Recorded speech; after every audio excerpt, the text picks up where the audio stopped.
आर्हत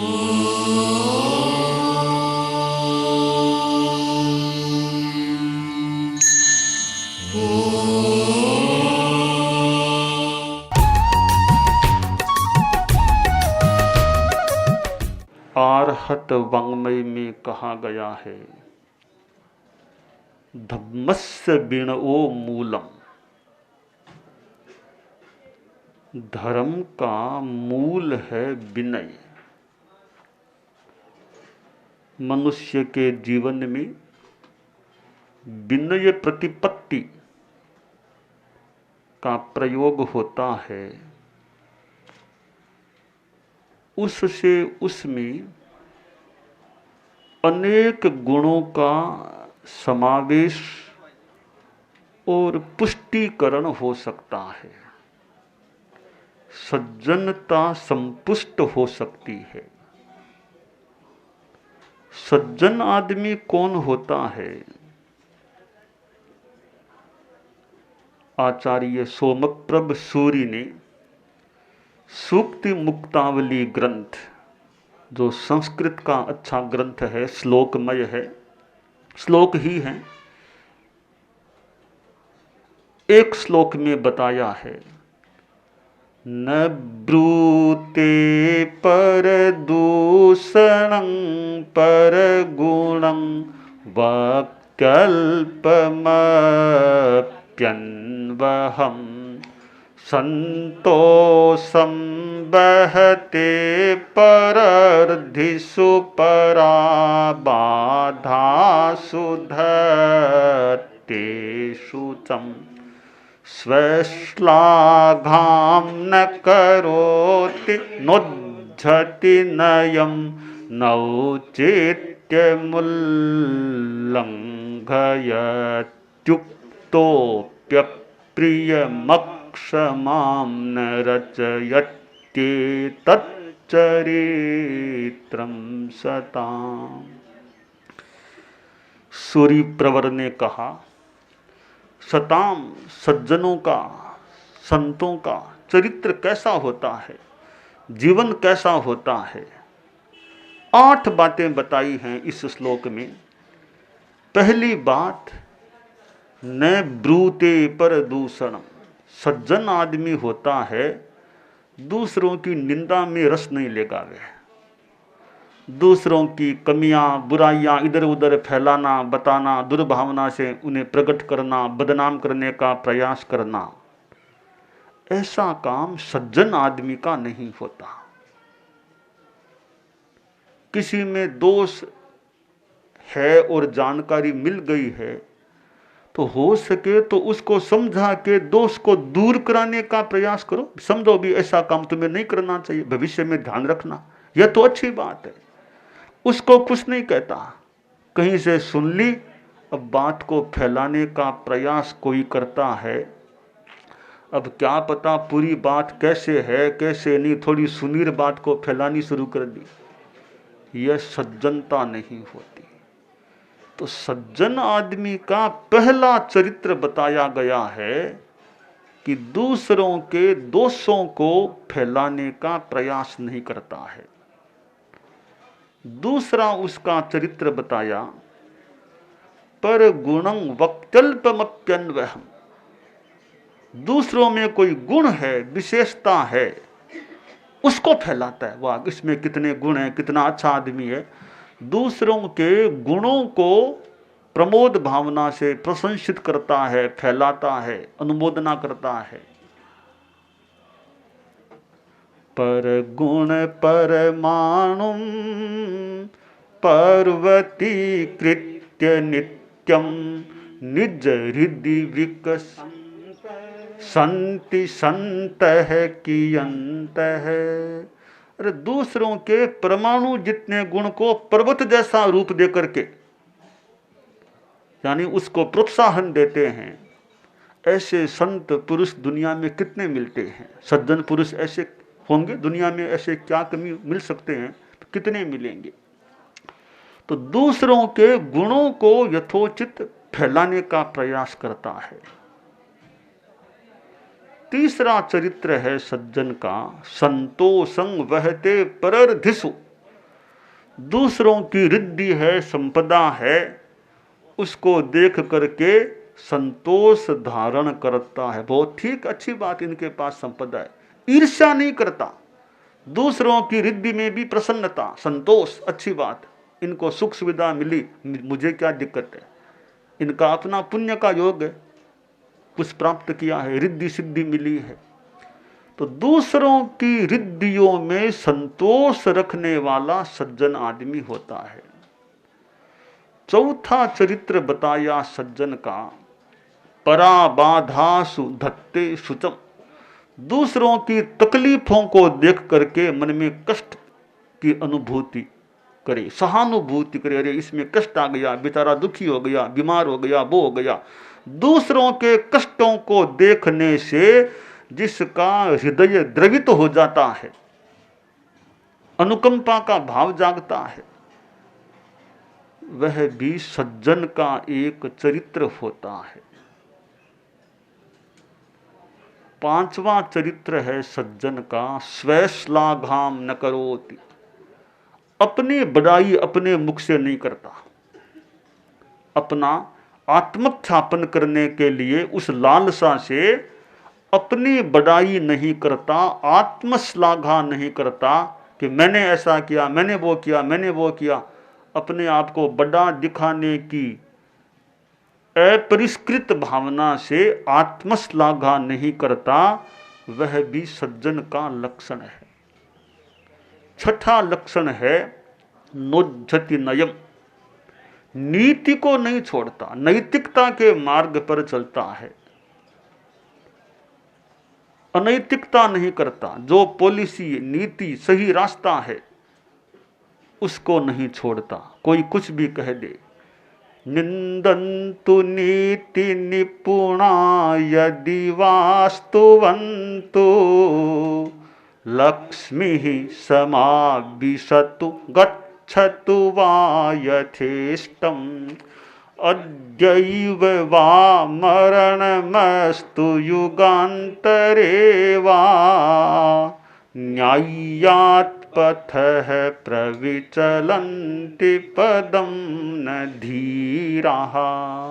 धीर पुरुष होते हैं वो न्याय मार्ग से, न्याय के मार्ग से चलित नहीं होते। भले लोग निंदा कर दें, भले कोई प्रशंसा कर दे, लक्ष्मी आए चाहे जाए, भले आज ही मौत आ जाए चाहे युगों तक जीने का मौका मिले, धीर पुरुष है वो सही रास्ते को छोड़ने का प्रयास नहीं करते। तो सज्जन का छठा लक्षण है कि वह नीति नय को नहीं छोड़ता। सातवां लक्षण है नौचित्य मुल्लंघयति, औचित्य का उल्लंघन नहीं करता, जो उचित है वह करता है, उसका लंघन नहीं करता। आठवां लक्षण बताया है उक्तोप्यप्रिय मक्षमाम न रचयति। कोई उसे कड़वी बात भी कह दे, अप्रिय बात भी कह दे तो एक क्षमा नहीं करता, यानी क्षमा धारण करता है, सहन कर लेता है। ठीक है, कह दिया तो कह दिया, अपने वापस गुस्सा नहीं करना, जो सहन कर लेता है वह सज्जन आदमी होता है। तो सज्जन का पहला चरित्र है दूसरों के दोषों को फैलाना नहीं। दूसरा चरित्र है दूसरों के गुणों को फैलाने का प्रयास करना। तीसरा लक्षण है दूसरों की रिद्धियों में संतोष धारण करना। चौथा लक्षण है दूसरों के कष्टों में सहानुभूति करना। पांचवा लक्षण है अपनी प्रशंसा नाम ख्याति की भावना से अपने मुख से नहीं करना। छठा लक्षण है नीति को नहीं छोड़ना। सातवां लक्षण है औचित्य का लंघन नहीं करना। और आठवां लक्षण है अप्रिय बात भी कोई दूसरा कह दे तो असहिष्णु नहीं बनना, शांति से गम खा लेना, सहन कर लेना। अच्छी अच्छी बातों को हम स्वीकार करें तो हमारे जीवन में सज्जनता, सद्गुण संपन्नता का विकास हो सकता है। गीत में कहा गया, जिसका जीवन सद्गुण का भंडार है, जिसका जीवन सद्गुण का भंडार है, महापुरुष कहलाने का उस मानव को अधिकार है, मानव को अधिकार है, जिसका जीवन सद्गुण का भंडार है, महापुरुष कहलाने का उस मानव को अधिकार है, मानव को अधिकार है, प्राणों की बलि देकर भी जो सत्य सुरक्षा करता है, प्राणों की बलि देकर भी जो सत्य सुरक्षा करता है, संघर्षों के तूफानों से नहीं कभी जो डरता है, नहीं कभी जो डरता है, परम तत्व से, परम तत्व से ही जिस नर का प्यार है, परम तत्व से ही जिस नर का प्यार है, महापुरुष कहलाने का उस मानव को अधिकार है, मानव को अधिकार है, औरों को पीड़ित करना निज को पीड़ित करना माने, औरों को पीड़ित करना निज को पीड़ित करना माने, समदर्शी बन हर प्राणी को आत्मतुल्य जो पहचाने,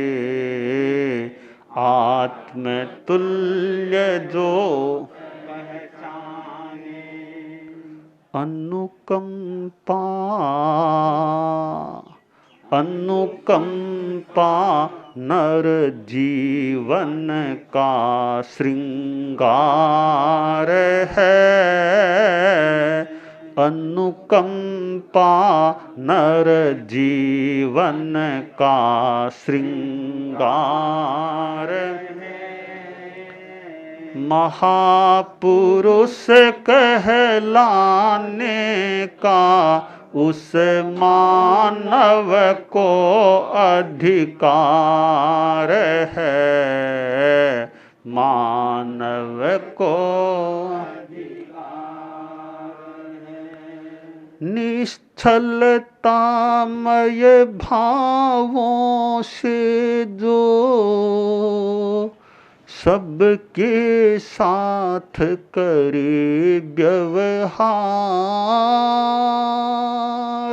निश्चलता मय भावों से जो सबके साथ करे व्यवहार, तज कर जग की माया ममता, निर्मल जो रखता आचार, निर्मल जो रखता आचार।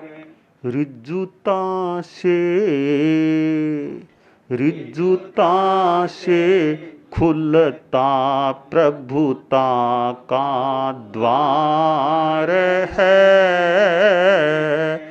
ऋजुता से खुलता प्रभुता का द्वार।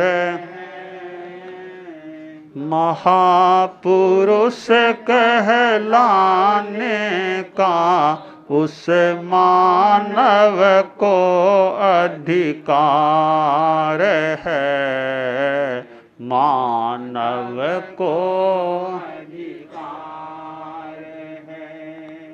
सुख दुख की घटनाओं में जो नहीं संतुलन को खोता,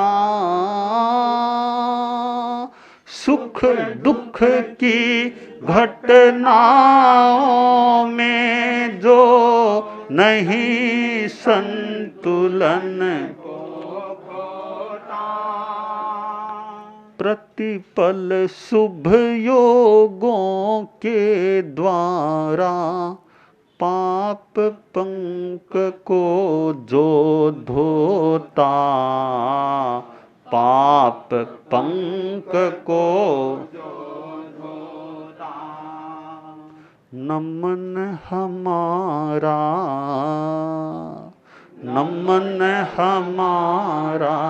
उसको बारंबार, नमन हमारा उसको बारंबार है। महापुरुष कहलाने का उस मानव को अधिकार है, मानव को अधिकार है। जिसका जीवन सद्गुण का भंडार है, महापुरुष कहलाने का उस मानव को अधिकार है, मानव को